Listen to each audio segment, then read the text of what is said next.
Hello बच्चा party, क्या हाल चाल। उम्मीद करता हूँ आप सभी बहुत ही अच्छे होंगे, मस्त होंगे, तंदुरुस्त होंगे, अपनी फैमिली का और साथ ही साथ अपनी फिटनेस का भी बहुत अच्छे से ध्यान रख रहे होंगे। सो बच्चों, आज की इस वीडियो से हम शुरू करने जा रहे हैं 11th क्लास हिस्ट्री की स्पेशल सीरीज, जिसमें सभी चैप्टर एक एक करके मैं आपको समझाने वाला हूँ। डिजिटल बोर्ड के माध्यम से चीजें मैं समझाने वाला हूँ आप सभी को।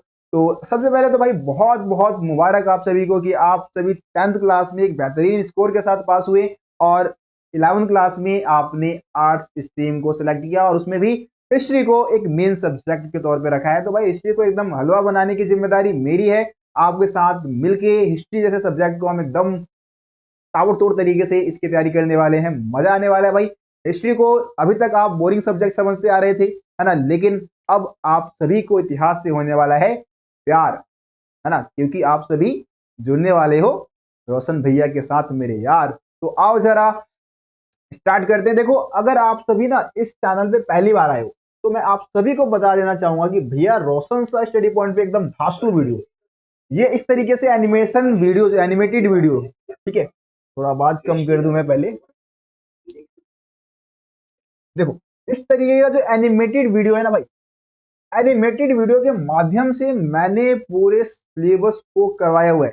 जो 11th class history, political science और दूसरे सब्जेक्ट की भी हम बात करें, रोशन सर स्टडी पॉइंट इसी के लिए जाना जाता है कि एनिमेशन के माध्यम से हमने पूरे सिलेबस को कवर अप करवाया हुआ है। तो भाई एनिमेटेड वीडियो भी आप सभी देख सकते हैं। आप सभी से रिक्वेस्ट है, अगर ये डिजिटल बोर्ड के माध्यम से समझ रहे बहुत अच्छी बात है, एनिमेटेड वीडियो को भी आप जरूर देखिए। तो आप सभी को पता है कि आज के इस वीडियो में हम सबसे पहला चैप्टर करने जा रहे हैं। पहले चैप्टर का नाम क्या है बाबू? पहले चैप्टर का नाम क्या है? पहले चैप्टर का नाम है लेखन कला और शहरी जीवन। ठीक है, देखो ये जो चैप्टर है, इस चैप्टर की अगर इंट्रो की मैं बात करूं तो देखो ये चैप्टर दुनिया की सबसे प्राचीन सभ्यता यानी कि मेसोपोटामिया की सभ्यता से शुरू करेंगे। यानी कि जब हम इंसान सभ्य होने शुरू हो गए ना, तभी से हमारा जो ये 11th क्लास की जो हिस्ट्री है उसकी शुरुआत होती है ना। मतलब कि दुनिया के सबसे प्राचीन सभ्यता से हम शुरू करेंगे। लेकिन आपको पता है कि सभ्यता की शुरुआत होने से पहले आपको पता है कि जब हम सभ्य नहीं थे, हम अच्छे घरों में नहीं रह रहे, अच्छे कपड़े नहीं पहन रहे, है ना, हम अच्छी भाषा का इस्तेमाल नहीं कर रहे, उससे पहले हम सब असभ्य थे। असभ्य यानी कि हमारी जिंदगी बिल्कुल अस्त व्यस्त थी, व्यवस्थित रूप से नहीं रहते थे। पहाड़ों के नीचे रह रहे हैं, गुफाओं में रह रहे हैं, पेड़ के ऊपर रह रहे हैं, कहीं भी रह रहे थे। लेकिन धीरे धीरे हमने क्या किया, अपने आप को डेवलप करना स्टार्ट कर दिया। जैसे कि आप यहाँ पे वीडियो में भी देख रहे होंगे, ये आदि मानवों की बहुत सारी प्रजातियां डेवलप हुई, है ना, विकसित हुई। देखो खाने का कोई तरीका नहीं है भाई इनका, जो मतलब मरे हुए जानवर है उसको खा रहे हैं। ठीक है, ये देखो अभी मतलब ये चीजें मतलब इस वीडियो में दिखाने की कोशिश की जा रही है कि हमारा जो विकास है, हम जो मानव विकसित हुए हैं वो कहीं ना कहीं आदि मानव जो जो जानवर है उनसे हमारा विकास हुआ है, जानवरों से क्रमित रूप से हमारा विकास हुआ है। एक चार्ल्स डार्विन डार्विन नाम के एक विद्वान हुए, है ना, इन्होंने एक पुस्तक लिखी द ओरिजिन ऑफ स्पीसीज। इन्होंने इस पुस्तक में बताया कि मानव का जो विकास है ना वो क्रमिक रूप से हुआ है और जानवरों से हुआ है। ठीक है, जैसे कि हम बंदर थे, बंदर से फिर चार पैरों के बल पे चल रहे थे, फिर हमने धीरे धीरे दो पैरों के बल पे चलना स्टार्ट किया, फिर धीरे धीरे एकदम सीधे होके चलने लग गए, औजार बनाए, हथियार बनाए, है ना, फिर हथियारों के माध्यम से हमने घर बनाने शुरू कर दिए, हमने खेती करना शुरू कर दिया। खेती शुरू किया तो भाई खेती करने के लिए हमको क्या चाहिए था, एक व्यवस्थित जगह चाहिए था, है ना, तो हमने अपने घर बनाए, वहां पे हमने रहना शुरू कर दिया। ठीक है, फिर धीरे धीरे जब खेती कर रहे तो व्यापार का विकास हुआ। इस तरीके से बहुत बड़े बड़े विशाल का नगरों का विकास होना शुरू हो गया था। तो ये जो चैप्टर है पूरी तरीके से, जैसे कि आदि मानव से हम मानव किस तरीके से अ, विकसित हुए, हमारी जो सभ्यता है उसका विकास कैसे हुआ उसके बारे में, और दुनिया की सबसे प्राचीन सभ्यता जिसको हम सभी मेसोपोटामिया के नाम से जानते हैं, है ना। ठीक है, तो मेसोपोटामिया के सभ्यता के इर्द गिर्द ये जो चैप्टर है वो घूम रहा होगा भाई। ठीक है, तो आओ जरा हम मेसोपोटामिया की बात करते हैं, मेसोपोटामिया की सभ्यता की बात करते हैं। बहुत मजा आने वाला है। एक बार आप सभी से रिक्वेस्ट है कि भाई इस वीडियो को एक बार लाइक कर दो, अपने दो चार 10 दोस्तों को शेयर भी कर दो। ठीक है, तो चले भाई शुरू करें। आओ देखो, मैंने क्या बोला कि इस चैप्टर में हम दुनिया के सबसे प्राचीन सभ्यता की बात करने वाले हैं। और उस सभ्यता को हम किस नाम से जानते हैं बच्चे? उस सभ्यता को हम मेसोपोटामिया के नाम से जानते हैं। ठीक है, मैं यहाँ पे कुछ चीजें आपको बहुत ही अच्छे से लिख के समझाने वाला हूं यहाँ पे। ठीक है, देखो,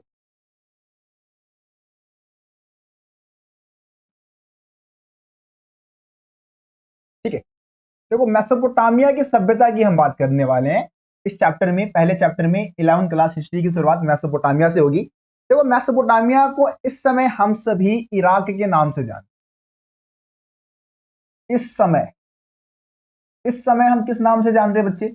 इराक के नाम से जानते हैं। लिखते चलो बाबू, ठीक है। आप सभी से रिक्वेस्ट है अपने साथ नोटबुक रखे, जो भी चीजें मैं समझाता हूं उसको लिखते हुए चलो, है ना। इराक के नाम से इस समय इस सभ्यता को हम इस नाम से जानते हैं। किस नाम से जानते हैं बाबू?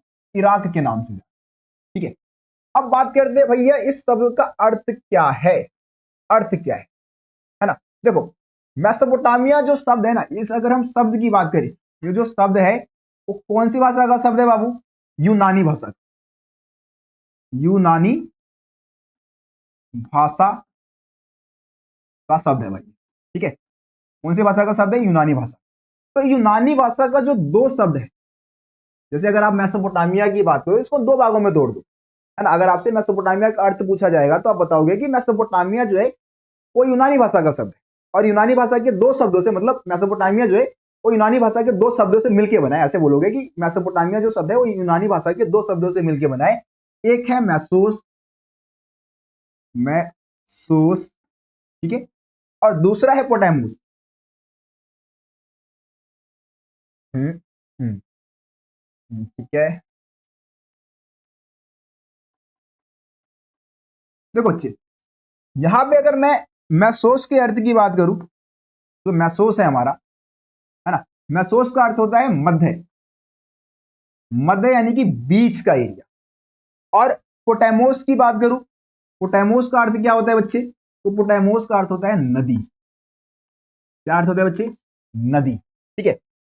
तो इस तरीके से अगर आपको मेसोपोटामिया का अर्थ आपको बताना होगा तो आप क्या बताओगे कि भैया मेसोपोटामिया जो है यूनानी भाषा के दो शब्दों से मिलकर बना है, मैसोस और पोटामोस। मैसोस का अर्थ होता है मध्य, पोटामोस का अर्थ होता है नदी, यानी कि नदी के बीच का जो भूभाग है। देखो मेसोपोटामिया जो है वो दो नदियों के बीच का भूभाग था। तो मेसोपोटामिया दो नदियों के बीच के भूभाग को हम क्या बोलते हैं? मेसोपोटामिया बोलते हैं, है ना। अब यहाँ पे देखो, यहाँ पे देखो आ, कौन सी दो नदी की बात कर रहे हैं? यहाँ पे देखो कोई भी सभ्यता, जैसे कि हम हम बात करेंगे 12th क्लास में सिंधु घाटी की सभ्यता के बारे में। तो सिंधु घाटी की जो सभ्यता विकसित हुई बच्चे, वो आपका सिंधु नदी के आसपास हुई थी, ठीक है। या कोई भी शहर, कोई भी साम्राज्य विकसित होता है तो नदी के आसपास ही विकसित होता है, क्योंकि नदियों से मिल जाता है पानी। बिना पानी के ना आप खेती कर सकते हो, ना आप जिंदा रह सकते हो, है ना। तो पानी की बहुत ज्यादा जरूरी होती है शहरीकरण के लिए या सभ्यता के विकास के लिए। तो मेसोपोटामिया की बात करें, मेसोपोटामिया कौन से दो नदी के आसपास विकसित हुआ था? तो दजला और फरात। दजला और फरात, ठीक है बच्चे। ये दो नदियों का नाम है, दजला और फरात दो नदियां थी। इसके बीच में ही मेसोपोटामिया की जो सभ्यता है उसका विकास होता है। दुनिया के सबसे प्राचीन सभ्यता का जो विकास है वो दजला और फरात नदी के आसपास ही होता है। तो अगर आपसे कोई पूछे कि भैया मेसोपोटामिया का अर्थ क्या है, मेसोपोटामिया का मतलब क्या है, तो आप बोलोगे कि मेसोपोटामिया जो है ना भाई, इस समय हम इसको इराक के नाम से जानते हैं। ये जो है यूनानी भाषा के दो शब्दों से मिलकर बना है। पहला शब्द है मैसोस, जिसका मतलब होता है मध्य, और पोटामोस दूसरा शब्द है जिसका अर्थ होता है नदी। यानी कि मेसोपोटामिया जो था वो दजला और फरात नदी के आसपास विकसित हुआ एक सभ्यता था। इस तरीके से इसका अर्थ आप आसानी से प्यार से दे सकते हैं। किसी को भी दिक्कत हो तो कमेंट में मुझे बता देना कि हाँ रोशन भैया को दिक्कत रह गया हो, ठीक है। आओ जरा देखो, दो पार्ट्स में दूंगा ये चैप्टर। फर्स्ट पार्ट लगभग आधे घंटे से 40 मिनट की रहेगी और सेकंड पार्ट भी लगभग आधे घंटे से 40 मिनट की रहेगी। आपका चैप्टर कंप्लीट हो जाएगा, ठीक है। आओ जरा एक बार आप सभी को मैं लेके चलता हूं अपने पीपीटी में, और वहां से और अच्छे से इस चैप्टर को मैं एक्सप्लेन करने की कोशिश करूंगा, एकदम हलवा बना के, एकदम आसान तरीके से, ठीक है। देखो इसके अलावा आप पीडीएफ चाहते हैं, आप इंपोर्टेंट क्वेश्चन आंसर वगैरह चाहते हैं, तो भाई आप हमें टेलीग्राम पे भी जरूर फॉलो करें। टेलीग्राम पे आप मुझे सब्सक्राइब करें, रोशन सा स्टडी पॉइंट के नाम से हमारा चैनल है टेलीग्राम पे। और साथ ही साथ इंस्टाग्राम पे भी फॉलो कर लेना भाई। कुछ क्वेरी हो, कुछ क्वेश्चन हो, पूछ सकते हो इंस्टाग्राम, ठीक है। चले आगे बढ़े, आओ।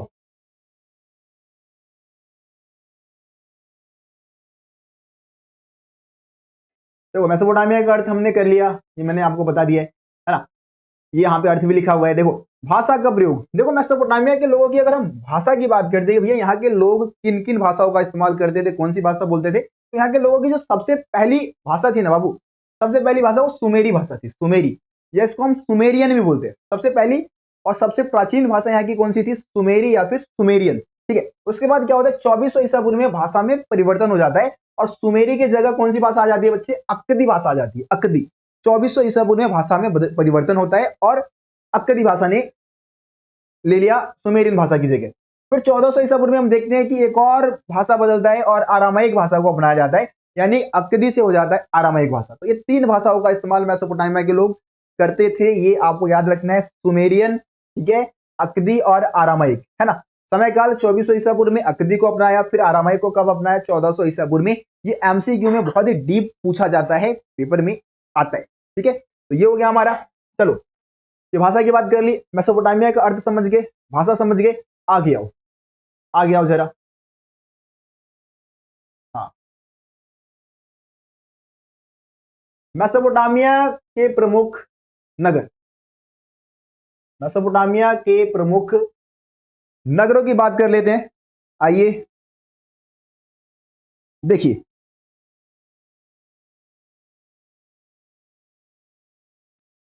तो मेसोपोटामिया के अगर प्रमुख नगरों के नाम की मैं बात करूं तो यहाँ पे आपको 4 नगरों का नाम दे रखा है, 4 जो मेन नगर जिनके बारे में बार बार आपको इस चैप्टर में देखने को मिलेगा। इन नगरों का जिक्र चैप्टर में किया गया है। एक तो आपका उर नगर है, ठीक है जी, मारी नगर है, मारी नगर बहुत ही समृद्ध नगर था, बहुत ही धनी आबादी वाले लोग यहाँ पे रहते थे, ठीक है। बेबीलोनिया, बेबीलोन, एक बेबीलोन है, एक बेबीलोनिया है, इस तरीके से नाम दे रखे हैं, ठीक है। और उर नगर के बारे में आप पढ़ेंगे कि यहाँ के नगर नियोजन पद्धति कैसी थी, उसके बारे में एक बहुत ही इंपॉर्टेंट क्वेश्चन बनता है, ठीक है। उरुक की बात करें तो गिलगेमिस नाम का एक राजा था, ठीक है, वो यहीं का था, तो उसके बारे में भी आपको पढ़ने को मिलेगा। तो ये 4 मुख्य नगर हम कह सकते हैं मेसोपोटामिया में थी, ठीक है। अब बात करते हैं मेसोपोटामिया का महत्व। वैसे तो ये टॉपिक जो बनता है ना बाबू, जैसे अगर आप एनसीईआरटी बुक उठाएंगे तो वहां पे दे रखा है, बीच बीच में चीजें दे रखी है, टॉपिक हम इसको एकदम सरल और स्पष्ट भाषा में समझाने की कोशिश कर रहे हैं। अगर आप एनसीईआरटी बुक को उठाने की कोशिश करेंगे, मतलब पढ़ते हैं, आप रीड करते हैं, तो ये सारी चीजें ही आपको देखने को मिलेगी उसमें भी, लेकिन हम यहाँ पे आपको एकदम आसान हलवा बना के देंगे चीजों को, है ना। देखो मेसोपोटामिया का महत्व क्या है यूरोप वासियों के लिए, वैसे हमारा टॉपिक बनना चाहिए था यूरोप वासियों के लिए, है ना, यूरोप वासियों के लिए मेसोपोटामिया का महत्व क्या था। यूरोप के लोग जो थे, अब आपको पता है कि अगर हम महाद्वीप की बात करें, ठीक है, जो मेसोपोटामिया, अगर महाद्वीप की बात मतलब मेसोपोटामिया की सभ्यता की अगर हम बात करें तो कौन से महाद्वीप में है, तो अगर आप इराक, अगर आप वर्ल्ड के मैप को देख लेना, वर्ल्ड के मैप में आपको जो इराक देखने को मिलेगा ना, जैसे पाकिस्तान है ना, इंडिया इंडिया इंडिया इंडिया के इस तरफ आपको पाकिस्तान देखने को मिलेगा। आप पश्चिमी एशिया में चले जाओगे, पश्चिमी एशिया में जो गल्फ कंट्री है, खाड़ी देश है, उसमें इराक, ईरान, ये सारे देश देखने को मिल जाएंगे। यानी कि जो इराक है अभी का हमारा इराक, यानी कि मेसोपोटामिया, प्राचीन काल में इसको हम मेसोपोटामिया के नाम से जानते थे, तो ये अभी के समय में जो है एशिया महाद्वीप में आता है। लेकिन मेसोपोटामिया यानी कि इराक की अगर हम बात करें तो इसको यूरोप वासी भी बहुत महत्व देते हैं भाई, बहुत ज्यादा महत्व दिया जाता है यूरोप वासियों के द्वारा। तो सवाल ये उठता है कि भैया यूरोप वासी क्यों महत्व देते थे, क्या रीजन था जिससे कि यूरोप वासियों के लिए मेसोपोटामिया एक विशेष महत्व रखता था, है ना। तो देखो यहाँ पे सबसे पहला कारण था कि देखो यूरोप के लोग ईसाई धर्म को फॉलो करते हैं। ईसाई धर्म का पवित्र ग्रंथ कौन सा है भैया, बाइबल है। कौन सा एक ग्रंथ, बाइबल। बाइबल के 2 भाग है बाबू, एक है ओल्ड टेस्टामेंट और एक है न्यू टेस्टामेंट। ओल्ड मतलब समझते हो जिसमें पुरानी विचारधारा होंगी, न्यू का मतलब है जिसमें नई विचारधारा थी, है ना, ओल्ड टेस्टामेंट और न्यू टेस्टामेंट। तो बाइबल का जो प्रथम भाग है, पहला भाग है जिसको हम ओल्ड टेस्टामेंट के नाम से जानते हैं, इसमें मेसोपोटामिया का उल्लेख किया गया था, मेसोपोटामिया का जिक्र किया गया था। तो इससे समझ में आ जाता है कि भाई यूरोप वासियों के लिए मेसोपोटामिया महत्वपूर्ण हो गया होगा, क्योंकि बाइबल में ही जिक्र है, बाइबल के प्रथम भाग ओल्ड टेस्टामेंट में इसका जिक्र है, ठीक है। उदाहरण के लिए ओल्ड टेस्टामेंट की एक बुक है, बुक ऑफ जेनेसिस, ठीक है, इसमें सिमार का उल्लेख किया गया, जिसका तात्पर्य क्या था, ईंटों से बनी हुई शहर की भूमि, है ना। और ये कहीं ना कहीं मेसोपोटामिया के लिए ये जो शब्द है यूज में लाया गया, है ना। यूरोप के विद्वान मेसोपोटामिया को अपने पूर्वजों की भूमि भी मानते थे भाई, ठीक है। यूरोप के विद्वान क्या मानते हैं, मेसोपोटामिया को अपने पूर्वजों की भूमि मानते हैं। उनको ऐसा लगता है कि भाई उनके जो पूर्वज थे वो भी कहीं ना कहीं मेसोपोटामिया से ही संबंध रखते थे, ठीक है। तो इस वजह से भी यूरोप वासियों के लिए मेसोपोटामिया एक विशेष महत्व रखता था। काफी इंपोर्टेंट टॉपिक है भाई, पेपर में ये सीबीएसई बोर्ड में आता है 3 नंबर में। सीबीएसई बोर्ड में कितने नंबर में आएगा बाबू? 3 नंबर में आएगा, है ना। और बाकी स्टेट बोर्ड की बात कर लो तो कहीं आ जाता है 2 नंबर में आ जाता है, 4 नंबर में आ जाता है, तो उसके हिसाब से आपको पॉइंट्स बनाने हैं। ठीक है, आगे बढ़े बाबू, आगे बढ़े, आ जाओ आ जाओ आ जाओ आ जाओ। बहुत ही ज्यादा इंपॉर्टेंट टॉपिक है, बहुत बहुत बहुत बहुत ज्यादा मैं कहूंगा। मतलब सीबीएसई बोर्ड में ये जो क्वेश्चन है ना बाबू, ये सीधे सीधे 8 नंबर में बात करता है। 8 से कम में तो भाई बात ही नहीं करेगा। ठीक है, 8 नंबर के लिए इस क्वेश्चन को आप सभी को तैयार करना है। और क्वेश्चन क्या है हमारा, मतलब टॉपिक क्या है? टॉपिक क्या है? दुनिया को मेसोपोटामिया की सबसे बड़ी देन क्या है? हाँ, चले गए हम। है ना, दुनिया को मेसोपोटामिया की सबसे बड़ी देन क्या है, मतलब क्या दिया भाई।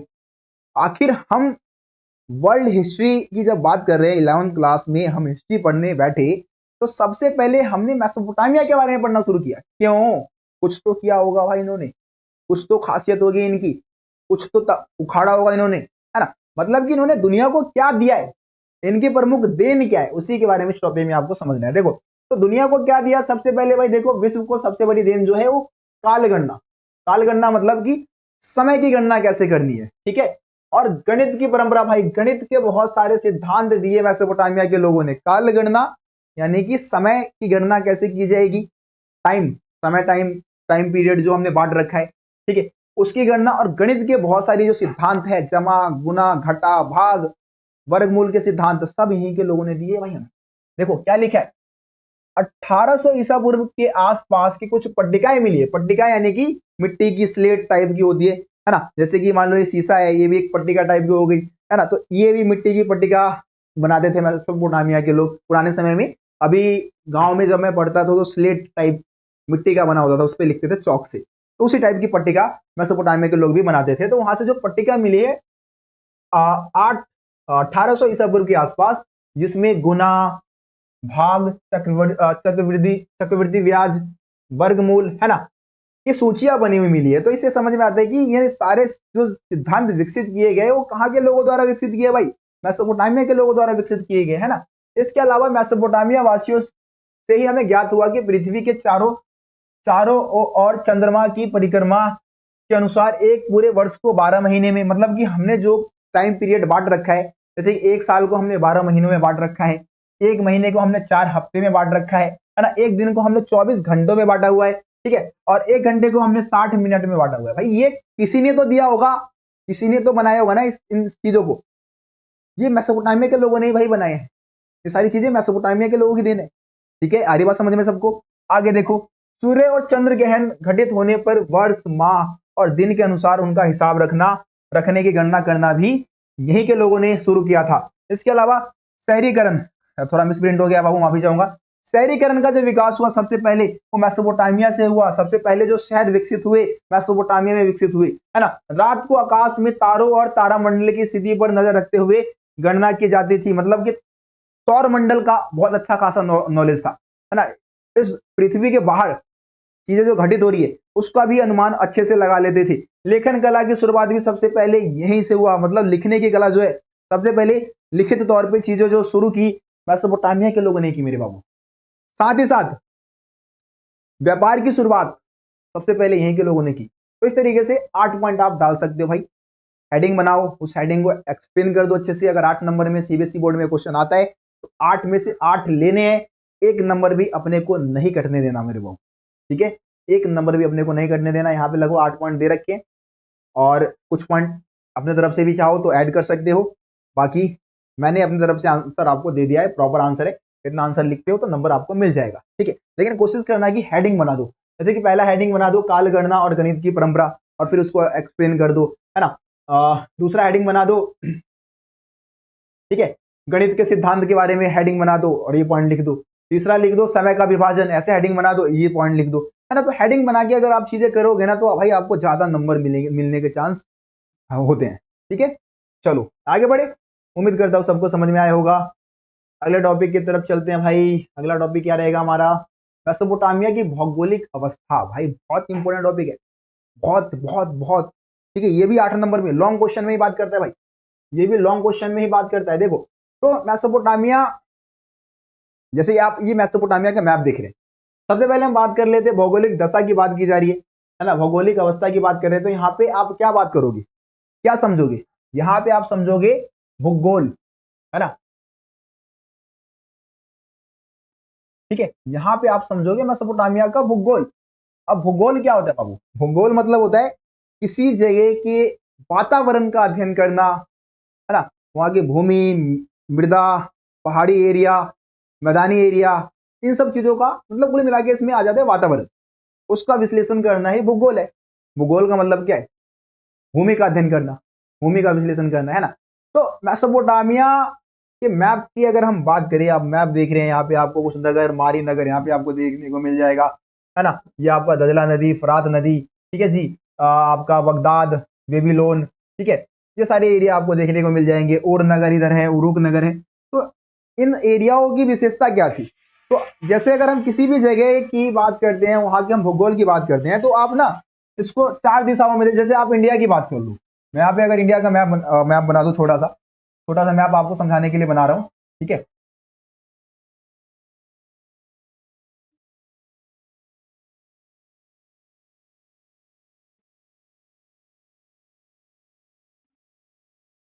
देखो जैसे अगर हम इंडिया के मैप की बात करें, तो इंडिया के मैप में आपको पता ही है आपका उत्तरी दिशा है ना, उत्तरी दिशा की जब आप भूगोल की बात करोगे तो पहाड़ी एरिया है यहाँ पे, है ना, और बर्फ गिरते हैं, ठीक है, ठंडा रहता है ज्यादातर मौसम, ठीक ठीक है। अगर आप दक्षिण में चले जाओगे तो दक्षिण में बारिश बहुत होती है, और इसके अलावा गर्मी बहुत बढ़ती है, ऐसे आप देख सकते हो। इसके अलावा आप अगर इसके, ये आपका पश्चिमी दिशा है, पश्चिमी दिशा में जाओगे तो भाई राजस्थान में मरुस्थल है, मरुस्थलीय एरिया है, गर्मी बहुत ज्यादा होती है ना, पहाड़ भी है यहाँ पे। इसके अलावा आप अगर पूर्वोत्तर में जाओगे या पूर्वी भाग में जाओगे, तो पूर्वी भाग में भी मैदानी एरिया है बहुत सारे, और बहुत सारे एरिया में ठंड ठीक ठाक पड़ जाती है, और इसके अलावा खेती बहुत अच्छी होती है इधर इस तरफ भी, है ना। और साथ ही साथ अगर पूर्वोत्तर में जाओगे तो यहाँ पे भाई ये सारे पूरे पहाड़ी एरिया है पूरा, ठीक है। तो ये हम भारत के भूगोल की बात कर रहे हैं। इसी तरीके से मेसोपोटामिया में भी अलग अलग दिशाओं की अलग अलग विशेषता रही होगी, जिसको हम इसके भूगोल में समझने की कोशिश करेंगे। आ जाओ भाई, आ जाओ, आ जाओ, ज्यादा वक्त बर्बाद नहीं करूंगा, सीधे काम की बात करूंगा, आ जाओ।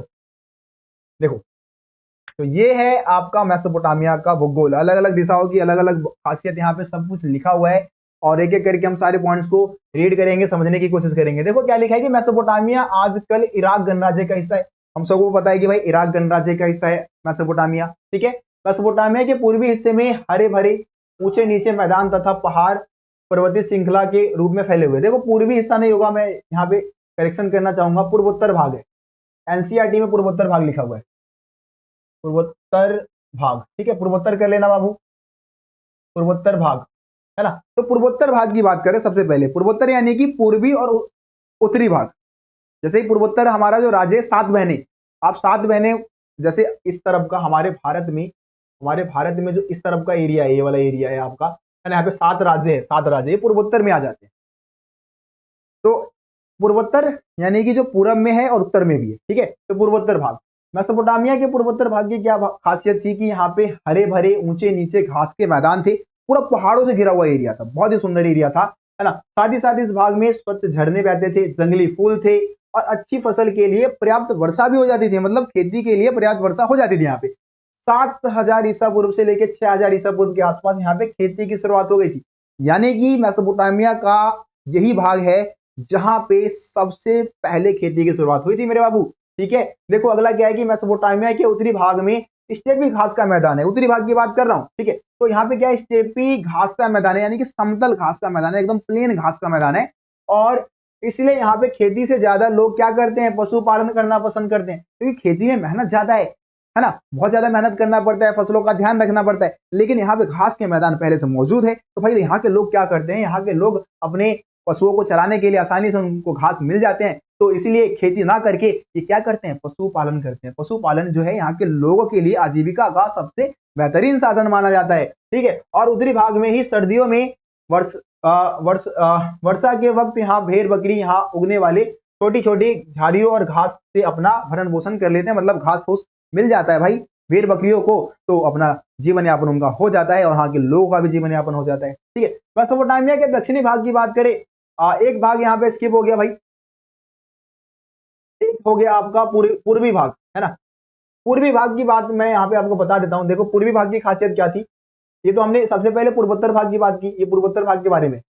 पूर्वी भाग की मैं बात कर लेता हूँ। देखो पूर्वी भाग में दजला नदी बहती थी, दजला नदी। दजला नदी कौन सी भाग में बहती थी भाई? पूर्वी भाग में। और दजला नदी जो है वो ईरान जैसे एरियाओं में जाने के लिए बहुत ही महत्वपूर्ण साधन था, दूसरे जगह पे जाने के लिए यातायात के लिए इसका इस्तेमाल होता था। ठीक है, अब आ जाओ सबसे महत्वपूर्ण भाग की, जो है दक्षिणी भाग। मेसोपोटामिया का दक्षिणी भाग बहुत ज्यादा खास महत्व रखता है मेरे बाबू, क्योंकि सबसे पहले जो खेती की शुरुआत हुई, सबसे पहले जो शहरी जीवन की शुरुआत हुई, जो लेखन कला की शुरुआत हुई, वो यहीं से होती है। ठीक है, यहाँ की जमीन बहुत उपजाऊ थी मेरे दोस्त, क्योंकि दजला और फरात नदी जो है ना बाबू, दजला और फरात नदी अपने साथ उपजाऊ मिट्टी लाती थी, है ना। और इन नदियों के पानी का इस्तेमाल जो है वो खेती के लिए हो जाता था, खेतों में सिंचाई के लिए हो जाता था। तो इससे क्या था कि खेती अच्छी हुई, जब खेती अच्छी हुई तो लोग यहाँ पे आके बसने लगे, बहुत ज्यादा संख्या बढ़ गई, है ना। लोगों ने घर बनाने शुरू कर दिए, व्यापार करना शुरू कर दिया, और इस तरीके से दक्षिणी भाग में सबसे पहले क्या हो गई भाई? खेती की शुरुआत हो गई, है ना। मतलब खेती कह रहा हूं, शहरी जीवन की शुरुआत हो गई। ठीक है, देखो और क्या लिखा है, नदियों में मछलियों की कोई कमी नहीं थी। नदियों में मछली की कोई कमी नहीं थी, और गर्मियों में खजूर के पेड़ जो है वो खूब फल देते थे, जिससे कि यहाँ के लोगों का जीवन यापन बहुत अच्छे से हो जाता था। और ये कारण थे जिससे कि सबसे पहले शहरी जीवन की जो शुरुआत है वो मेसोपोटामिया के दक्षिणी भाग में देखने को मिलता है। ठीक है, तो ये हमारा मेसोपोटामिया का भूगोल। और कोई पॉइंट है भाई? और कोई पॉइंट है इसमें? मेरे हिसाब से तो नहीं होगा। ठीक है, ठीक है, तो ये आपका मेसोपोटामिया के भूगोल वाले टॉपिक में ये पॉइंट्स आपके यहाँ पे आ जाते हैं। ठीक है, चलो आगे आ जाओ, अगले टॉपिक की तरफ चलते हैं बाबू। अगला टॉपिक क्या है हमारा? शहरीकरण का महत्व। ठीक है, शहरीकरण का क्या महत्व होता है, चलो अभी समझाते हैं। देखो शहरों के अगर महत्व की बात करें तो यहाँ पे दो चीजें बहुत इंपॉर्टेंट हो जाती है शहरीकरण के लिए, और यही शहरीकरण के महत्व में आ जाता है। दो चीजों का महत्व बहुत ज्यादा होता है शहरीकरण में। आओ इनको अगर आप एनसीईआरटी से समझने की कोशिश करोगे ना भाई, दिमाग घूम जाएगा तुम्हारा, लेकिन मैं ऐसे समझा दूंगा आपको, श्रम विभाजन, सामाजिक संगठन क्या है, कैसे काम करता है, आसानी से समझ में आ जाएगा आप लोगों को।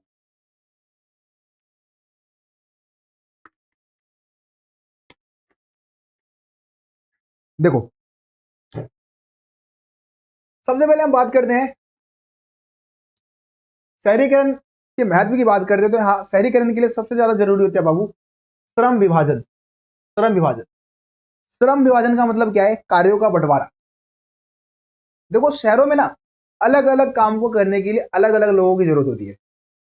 जैसे कि अगर शहर में सिर्फ आलू मतलब सब्जी बेचने वाले लोग रहेंगे, तो क्या कोई एरिया सही से चल पाएगा? क्या वो एरिया डेवलप हो पाएगा? नहीं। अगर किसी एरिया में सिर्फ नाई वाले हैं, मतलब कहने का मतलब ये कि कोई एक काम को करने वाले व्यक्ति भरे पड़े हैं, दूसरे कार्य को करने वाले नहीं है, तो क्या उस एरिया में डेवलपमेंट हो सकता है? वो कि क्या एरिया जो है वो एरिया सही से चल सकता है? नहीं हो सकता है। तो शहरीकरण के सबसे ज्यादा जरूरी होता है श्रम विभाजन, मतलब कि अलग अलग कार्यों को करने के लिए अलग अलग लोगों का होना बहुत जरूरी है।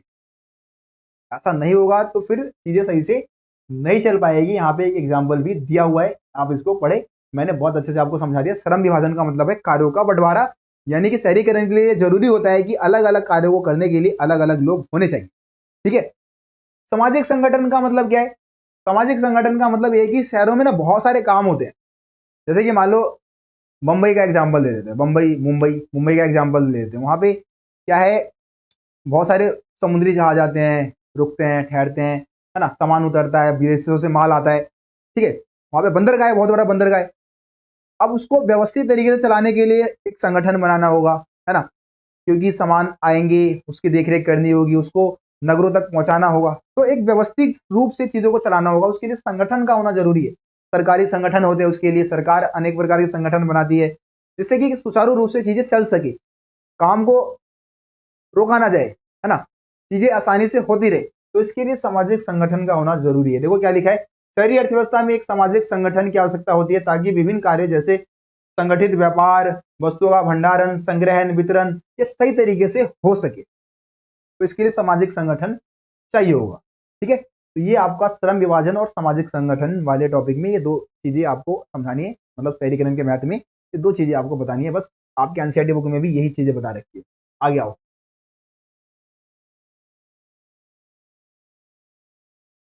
मेसोपोटामिया में माल को लाने व ले जाने के साधन, इसमें हम मेसोपोटामिया के लोगों के बात करेंगे व्यापार के बारे में।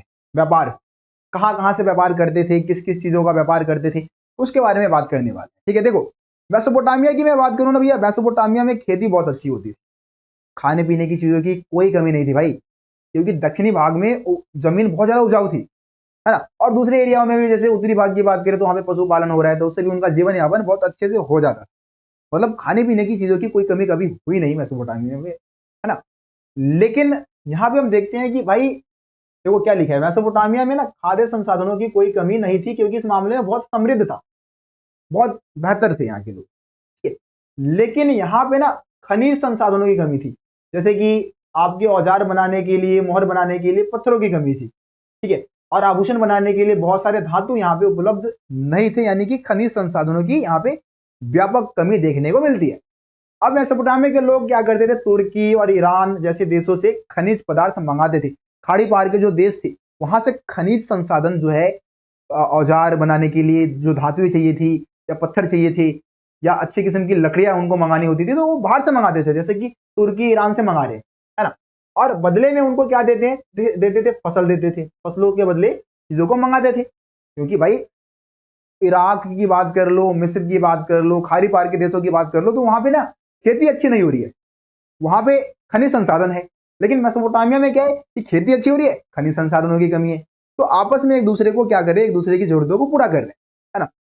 मेसोपोटामिया में व्यापार का साधन आयात निर्यात करने में बैलगाड़ियों को ही बैलगाड़ियों से ज्यादा खर्चा था, आता था, है ना।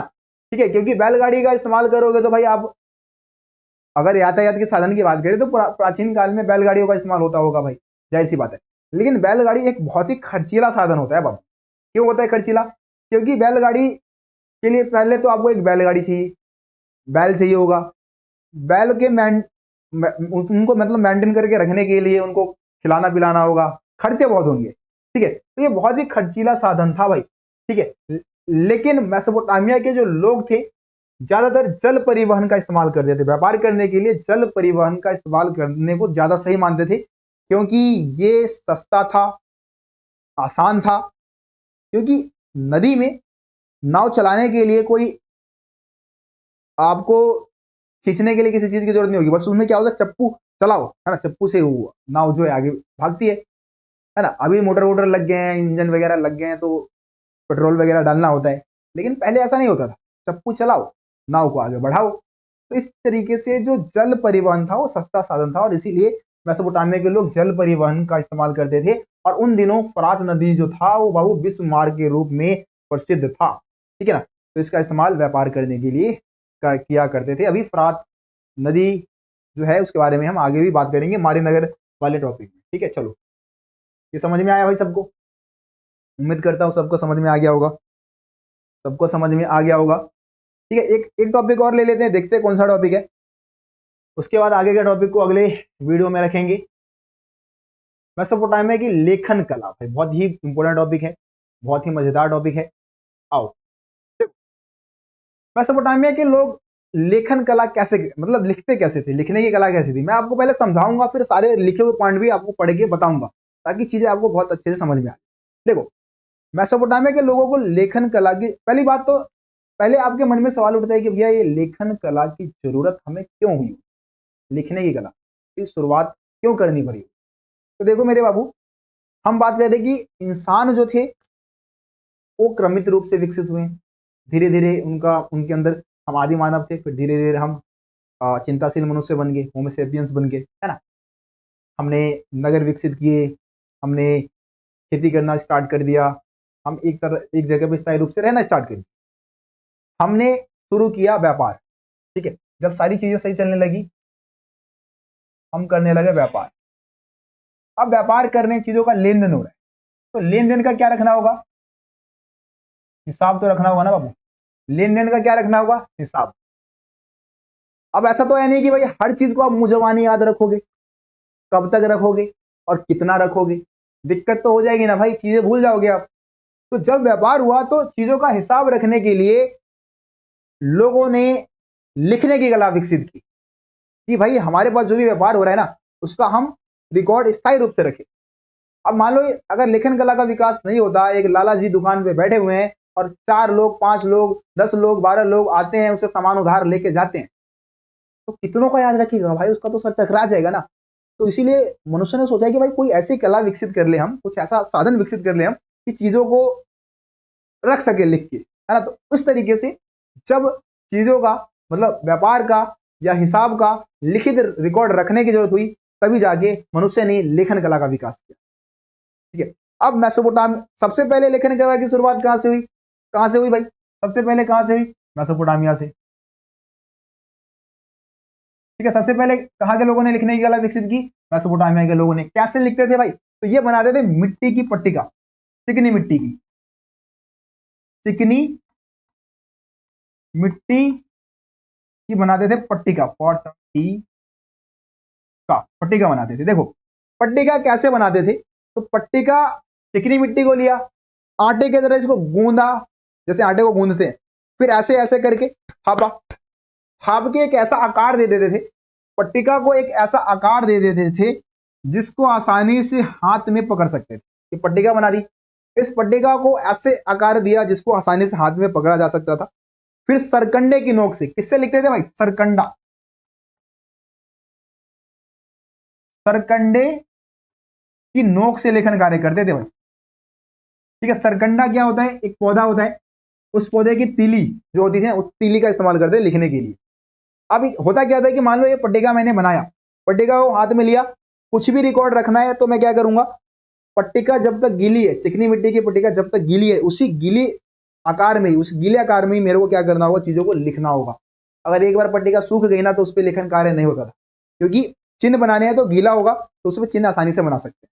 ठीक है, जब ठोस रूप ले लेगा तो चिन्ह बनेगा नहीं, तो गीले आकार में ही इस पे जो भी शब्द लिखने होते थे, जो भी, वैसे चित्र में लिपि थी तो चित्र के द्वारा ही बनाते थे वो, तो चीजों को फिर उस पर चिन्हित कर देते थे। तो इस तरीके से मेसोपोटामिया के लोग अपना लेखन कार्य करते थे। लिपि की बात करूं, इनकी लिपि कौन सी थी, तो किलाकार लिपि थी, किलाकार। ठीक है, किलाकार लिपि का नाम है भाई। लिपि कौन सी थी, जैसे कि भाषा अलग होती है, लिपि अलग होती है। भाषा जो होता है वो बोलने का माध्यम होता है, लिपि जो है लिखने का माध्यम होता है। जैसे कि हमारी ये देवनागरी, मैंने जो भी शब्द लिखे हैं कौन सी लिपि में लिखे हैं, देवनागरी लिपि में लिखे। अब देवनागरी लिपि जो है उसकी भाषा कौन सी है, हिंदी भाषा या फिर संस्कृत भाषा, संस्कृत भाषा या हिंदी भाषा की लिपि कौन सी है, देवनागरी लिपि। मेसोपोटामिया वासियों की लिपि कौन सी थी, किलाकार लिपि थी। ठीक है, ये भी याद रखना है आप लोगों को। अब आओ जरा एक बार हमने इस पीपीटी में क्या ऐड किया है उन पॉइंट्स को पढ़ता हूं और आज की इस वीडियो को हम यहीं पे समाप्त करेंगे भाई। ठीक है, देखो मेसोपोटामिया में जो पहली इकाई पाई गई, इकाई नहीं होगी भाई, पट्टिका होगी, पट्टिका। सबसे पहली जो पट्टिका जो पाई गई थी वो 3200 ईसा पूर्व की थी। ठीक है, सबसे पुरानी पट्टिका मेसोपोटामिया की कब की है, 3200 ईसा पूर्व की है। यानी कि ये इस बात को इंडिकेट करता है कि लगभग 3200 ईसा पूर्व पहले मेसोपोटामिया के लोगों ने लिखने की कला का विकास किया होगा। बहुत इंपॉर्टेंट बात बताई मैंने आपको, है ना। और उनमें चित्र जैसे कि चिन्ह और संख्या दी गई थी, जहां बैलों की मछली, बैल मछली रोटियां, है ना, लगभग 5000 सूचियां मिली है, 5000 सूचियां थी, 5000 जानकारी मिली है ऐसी पट्टिकाओं पे, है ना।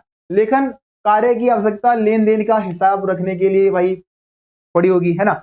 मेसोपोटामिया के लोग चिकनी मिट्टी की गीली पट्टिकाओं को लिखने के लिए तैयार करते थे। ठीक है, सरकंडे की तीखी नोक से उस पर किला कार चिन्ह बना देते थे। गीली पट्टिकाओं को धूप में सुखाकर मजबूत बना दिया जाता था। प्रत्येक नए हिसाब के लिए अलग पट्टिका बनानी होती थी, मतलब कि अगर जितनी छोटे से छोटे हिसाब अगर आपको रखनी है ना तो उसको एक, उसके लिए एक नई पट्टिका बनानी होगी, जो कि बहुत मुश्किल काम था। इसलिए मेसोपोटामिया में पढ़े लिखे लोगों की संख्या भी कम थी, क्योंकि पट्टिका बनाना भाई आसान काम थोड़ी नहीं है। और फिर एक बार अगर पट्टिका सूख गई ना तो उस पर दोबारा आप नहीं लिख सकते। ठीक है, लेखक को सैकड़ों चिन्ह सीखने पड़ते थे। यह एक बहुत ही महत्वपूर्ण कार्य था भाई, बहुत सारे चिन्ह होते थे जिनको सीखना जरूरी था। लेखन का इस्तेमाल शब्दकोश बनाने के लिए, देखो लेखन का इस्तेमाल किन कामों के लिए वहां के लोग करते थे, तो शब्दकोश बनाने के लिए, भूमि का हस्तांतरण के लिए, मतलब भूमि अगर किसी को ट्रांसफर किया जा रहा है तो उसका भी लिखित रिकॉर्ड रखना होगा, तो उसके लिए भी प्रयोग में लाया जाता था। कानूनी मान्यता प्रदान करना होता था इसको, तो इसके लिए ठीक है। राजाओं की उपलब्धियों को लिखने के लिए भी हमें लेखन कला की जरूरत होती है। मतलब कि अगर हम मेसोपोटामिया के इतिहास के बारे में इतना कुछ जान पा रहे हैं, हम राजा महाराजाओं के इतिहास के बारे में इतना कुछ जान पा रहे हैं, हम किसी सभ्यता के बारे में इतना कुछ जान पा रहे हैं, वो किस वजह से हो पाया है? वो लेखन कला के विकास की वजह से हो पाया भाई। अगर लेखन कला का विकास ना हुआ होता तो ये सब चीजें हमें पता ही ना चलता, इन लोगों के बारे में कुछ पता ही ना होता हमें, है ना। अरे बात समझ में सबको? ठीक है, तो उम्मीद करता हूं कि आज की इस वीडियो में जो भी टॉपिक मैंने आप लोगों को समझाया सबको समझ में आया। सबको समझ में आया तो वीडियो को करो एक बार लाइक और कमेंट में लिखो यस भैया, यस रोशन भैया, सब समझ में आया। ठीक है, एक बार कमेंट बॉक्स में सारे बच्चे लिखो यस रोशन भैया, सब समझ में आया। ठीक है, किसी को भी किसी टॉपिक में डाउट हो एक बार बता देना, अगली वीडियो में जरूर उस डाउट को सॉल्व करवाने की कोशिश करूंगा, उस डाउट के ऊपर बात करने की कोशिश करूंगा। ठीक है, ठीक है सबको, ठीक है मेरे बाबू। तो आज की इस वीडियो को यहीं पे समाप्त करते हैं, मिलते हैं आप सभी से अगली वीडियो में, तब तक के लिए जय हिंद जय भारत। आप सभी अपना ध्यान रखें।